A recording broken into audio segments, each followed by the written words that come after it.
Yo les amis, c'est Kazin. J'espère que vous allez bien. Et on va parler de quoi? De collection. Regarde-moi ces magnifiques Pikachu. Ça, c'est très satisfaisant, tu vois. Et ça, c'est super pas satisfaisant. Cette merde-là, introuvable maintenant. Voilà, c'est sûr. C'est pas pareil. C'est pas la même ambiance. Et c'est vrai que ça casse un petit peu la collection. Et on me dit souvent, mais pourquoi tu ouvres pas du évolution prismatique où tu fais, on va dire, pour ceux qui me connaissent depuis un peu plus de temps, moins d'ouverture. Certains qui me connaissent pas, évidemment, c'est plus d'ouverture, même si je l'ai toujours dit depuis quelques temps maintenant, on ouvre surtout des séries qui drop, tu vois, qui font plaisir à ouvrir. Il n'y a pas d'intérêt. Je ne fais pas des ouvertures de 500 boosters, donc forcément, aller ouvrir 10, 20, 30 boosters à chaque série, je trouve ça un petit peu frustrant, surtout que tu peux avoir ça pour le même budget. C'est-à-dire que, évidemment, voilà, tu as des cartes que je trouve vraiment super sympas, qui coûtent pas très cher. Et c'est un petit peu la balance que je fais. Je trouve ça raisonnable en tous les cas de se dire, à l'époque où on est, d'être raisonnable et se dire voilà qu'est-ce que je peux avoir par rapport à ce que je peux ouvrir tout simplement. Regarde-moi ces magnifiques cartes, il y a encore du 25 ans, on en a ouvert pas mal, comme quoi tu vois 25 ans c'était une série qui drop, donc forcément là pour moi c'était ok, voilà, tu ouvres du 25 ans, tu fais allez, 10, 20, 30 boosters, tu te régales. On a fait pas mal de Paldea aussi, des séries de Paldea, rappelle-toi, on a eu le Pikachu petite shiny, j'ai eu je crois que c'était Reptincelle Salamèche, je sais plus si j'ai eu les deux ou un des deux. Enfin, j'ai eu un bon tirage, tu vois. On a ouvert, je sais pas, une ou deux ETB, des tripacks, les trois coffrets énormes avec le présentoir acrylique et ainsi de suite. 151, c'est pareil, j'ai dû ouvrir entre 100 et 150 boosters, quelque chose comme ça. J'ai eu une dizaine, alors peut-être pas une dizaine, mais entre 5 et 10 alternatives. Donc voilà, ça ce sont des séries je trouve sympas, d'autant qu'il y avait de la dispo comparativement à cette merde là où même si tu veux en ouvrir t'en as pas. Donc voilà, je me dis bon c'est pas pareil quoi. Autant 151 à chaque fois que j'allais en boutique jusqu'à décembre pardon, j'en revoyais, tu vois, même en brocante. Je me souviens en brocante on trouvait des ETB à 75 €, tu vois, c'était à la période ok avec petite inflation. Même à un certain moment, ça a continué à monter, 80, 90, mais c'était trop, voilà, il y avait de quoi faire. Et en plus, voilà, 151, c'est une série qui fait plaisir parce qu'elle te récompense quelque part en prenant ce risque de l'ouverture. Et c'est pas le cas sur, j'ai envie de te dire, maintenant en 2024-2025, c'est pas le cas sur quasiment l'intégralité des séries. Bien que Destinée de Paldea, c'était plutôt une série sympa, c'est pour ça qu'on a fait quand même pas mal d'ouvertures. Et d'ailleurs, j'ai été récompensé sur ces ouvertures parce que voilà, ça drop. Et quand tu penses que tu as des petites cartes comme ça, le petit Pikachu de anniversaire qui coûte une petite dizaine d'euros, ça sont des magnifiques VMAX qui coûtent 3 fois rien. Et encore là, je te prends un exemple de Pikachu. Là, c'est pareil, tu prends cette magnifique Pikachu TG qui est incroyable, qui coûte moins de 10 balles. Tu as ce Pikachu VMAX magnifique que j'ai eu pour 10 € et ainsi de suite. On pourrait en parler longtemps de ce genre de carte. C'est pareil, la carte TB à 5 €, le Pikachu, franchement, de Zénith Suprême, magnifique aussi. Donc c'est vrai que je pèse le pour et le contre, évidemment, c'est logique, c'est aussi la gestion du budget. Mais j'ai envie de te dire, ça pourtant, pour le coup, et je t'en avais parlé, moi ça c'est une série que j'aurais bien voulu ouvrir, tu vois, faire pas mal d'ouvertures. Et aussi au fil de l'eau, parce que je trouve que c'est une série qui est intéressante à ouvrir de temps en temps, où tu te fais une petite ouverture, mais c'est impossible. C'est impossible. Et puis d'autant que tu sais que depuis 2015, oui ça date, je collectionne le scellé. Voilà, c'est pas comme si je me suis découvert une passion. Alors certains pensent que le scellé c'est depuis hier que je collectionne le scellé. Ben non. 2015 où le scellé ça plaisait à personne. Voilà, 2015. Et d'ailleurs, tu peux le voir, ce sont mes coffrets Rayquaza chromatiques exclusifs Kingsway que j'ai dans la collection, qui ne m'ont jamais quitté depuis. Tu vois, ils sont toujours là, tranquilles, au chaud. Absol, pareil, 2015 et ainsi de suite. J'étais très coffret. Alors c'est vrai que j'ai orienté différemment, moins coffret maintenant, parce que c'est vrai que ça prend de la place. Et j'ai beaucoup moins de place, tout simplement. Et donc, j'ai pas découvert une passion du scellé au moment de 2021, comme on pourrait imaginer ou comme certains pourraient le prétendre. Donc du coup, ben voilà, j'ai une collection CD que j'agrémente et une fois que j'ai ma collection de CD, je fais des ouvertures. Malheureusement, ça c'est vraiment pourtant, je t'assure, hein, je trouve que c'est une série ludique à ouvrir parce que contrairement à beaucoup qui en plus n'aiment pas cette série-là, faudrait faire des ouvertures mais en même temps ils n'aiment pas cette série-là. Moi j'aime bien les petits formats de cartes, tu vois, des petites cartes comme ça. J'aime beaucoup, tu vois, je suis pas accro des cartes qui valent une fortune. C'est pas ça qui me motive, moi en tous les cas, à faire des ouvertures. C'est pas aller chercher la carte une chance sur 1 million qui vaut 10 000 balles, mais plutôt aller chercher les petites cartes qui drop et qui font plaisir dans la collection.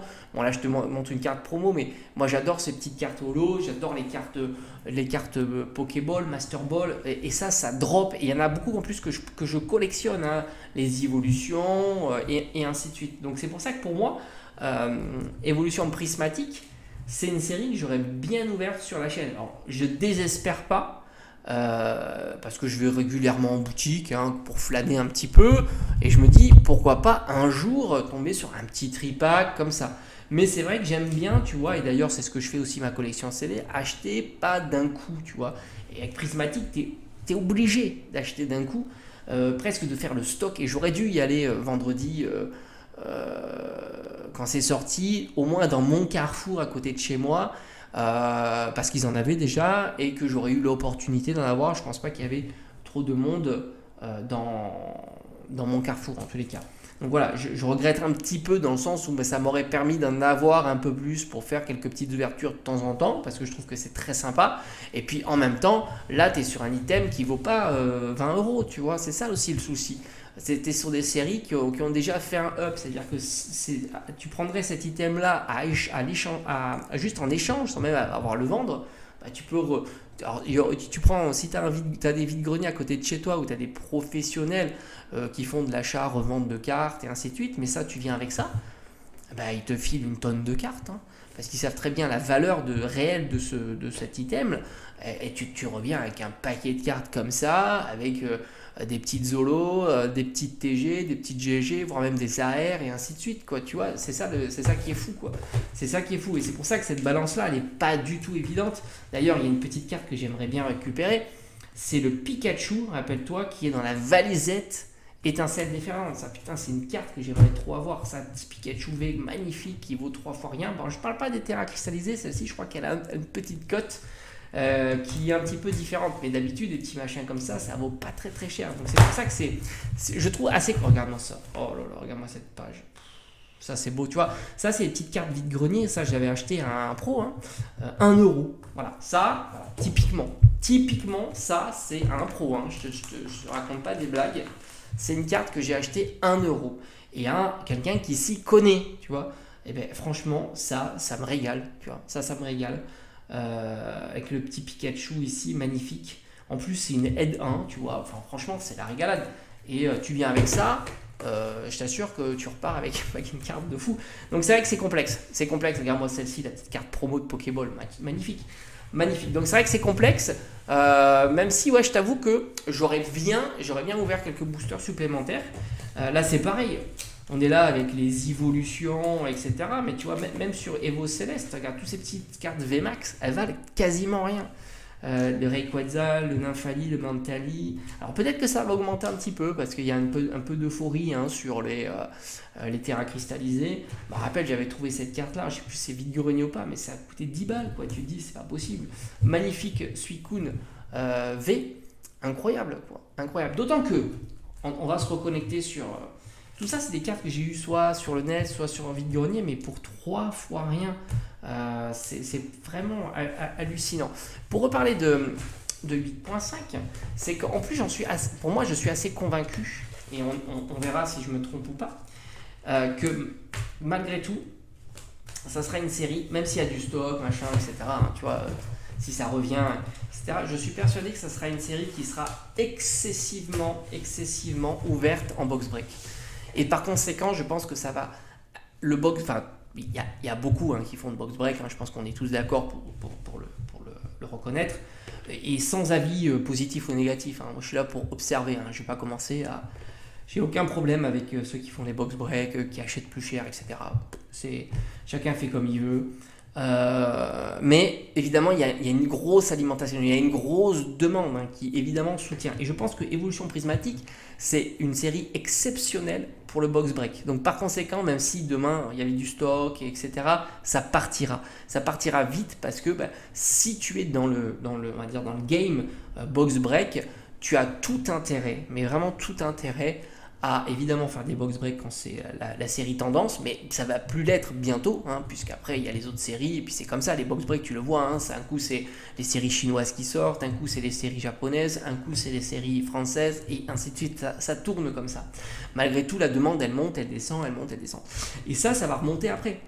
Donc tu as tout intérêt que si tu en trouves au prix à 20 balles, tu te dis wow, exceptionnel, faut te précipiter, il faut les accumuler, même si c'est pas l'objectif de le faire tout de suite, tu le feras plus tard, Pourquoi ça? Parce que je trouve que c'est exceptionnel, c'est-à-dire que tu as plein d'objectifs sur cette série, tu as un taux de drop à 70%, tu vas aller chercher les Pokéballs, et les Pokéballs, oui, beaucoup de Pokéballs seront pas chers, il n'y a aucun doute, mais il y aura toujours des Pokéballs chers, avec les évolutions. Ça sera comme ça. Qu'on le veuille ou non, ça sera comme ça. C'est la mécanique de maintenant.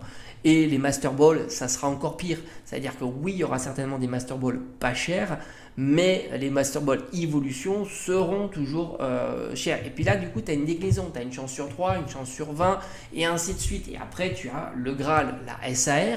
C'est pareil, il y aura toujours des SAR chers, même si elles diminuent. Elles seront chères, le Noctali, les évolutions, voire même certaines outsiders, tu vois, que tu pourrais imaginer être un petit peu dans le game des SAR chers, même si, comme je l'ai dit dans ma précédente vidéo, moi je pense qu'il y a beaucoup de SAR qui vont malgré tout diminuer de prix, en dessous de 50, en dessous de 100.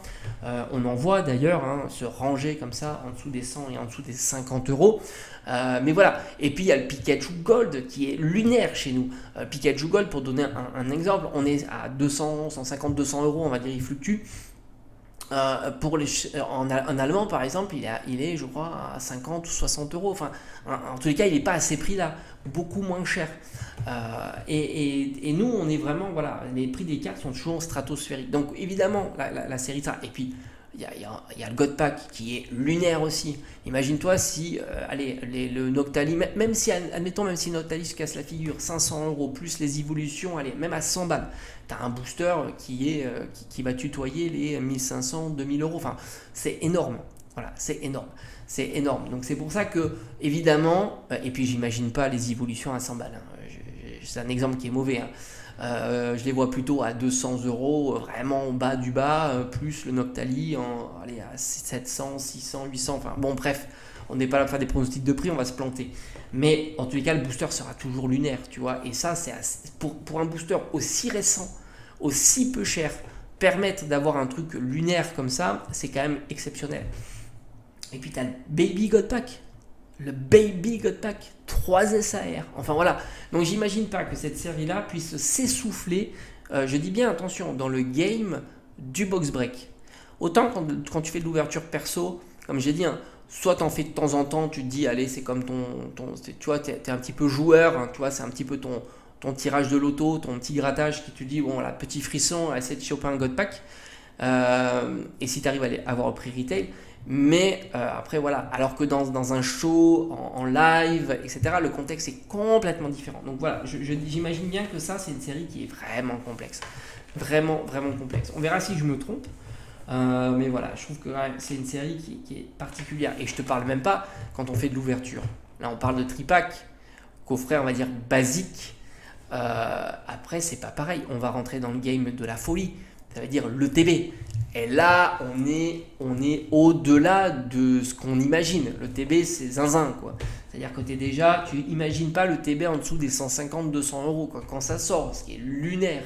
Là, lunaire complet. Chose qu'on n'a jamais vue. Autant là, les tripacks commencent un petit peu à se calmer, j'ai envie de dire. Mais j'imagine mal, en tous les cas, le TB se calmer. Donc voilà, c'est compliqué de dire ouvrir du 8.5, c'est très très compliqué. Et le pire c'est que même tu retrouverais du Destiné de Paldea au prix, on va dire, sympa, tu vois. Et bien même lui, il a commencé à monter. Tu te dis, mais oh, Destiné de Paldea qui commence déjà à monter alors qu'on en avait vu partout. Alors oui, c'est une série ludique, les petites shiny, full art shiny, les SAR goldés, et ainsi de suite. Mais tu te dis, c'est fou. C'est-à-dire qu'en gros, ça te pousse jamais vraiment à ouvrir, quoi. Sauf vraiment des séries, voilà, où tu sais que ça va. Tu as un bon rapport.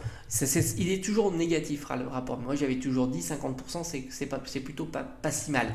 Hein, rappelle-toi, sur 151, on était à 7 euros on va dire, de valeur intrinsèque du booster. 7 euros, c'était pas mal. Hein. Quand tu l'as au prix retail de 7 euros, tu te dis tu es à l'équilibre quelque part. Après, c'est avec la chance. Hein, donc forcément, tu peux être négatif. Hein, mais ce que je veux dire, c'est qu'en termes d'espérance, tu es à l'équilibre. Donc c'est ça qu'il faudrait voir. Sur lui, même au prix stratosphérique des cartes du moment, je suis pas certain que tu sois ne serait-ce à 50%. Mais en tous les cas, tu ne seras pas à l'équilibre. Enfin, j'en sais rien en fait. Je m'avance un peu, hein, peut-être qu'on n'est pas si mal sur Prismatic. Mais bon, autant l'objectif n'étant pas de vendre des cartes, pour moi, voilà, l'objectif pour moi, si je ouvrais, c'est plutôt de me faire un set Pokéball. Voilà. C'est ça qui me plaît. J'ai envie de dire, avoir un joli classeur où il n'y a que des Pokéballs. Je ne suis pas Master 7, machin. En plus, Master 7 sur ce truc-là, c'est l'enfer. Hein. Tu as besoin d'un classeur énorme. Tu as la classique, la reverse Pokéball, la reverse Master Ball. Enfin, c'est délirant.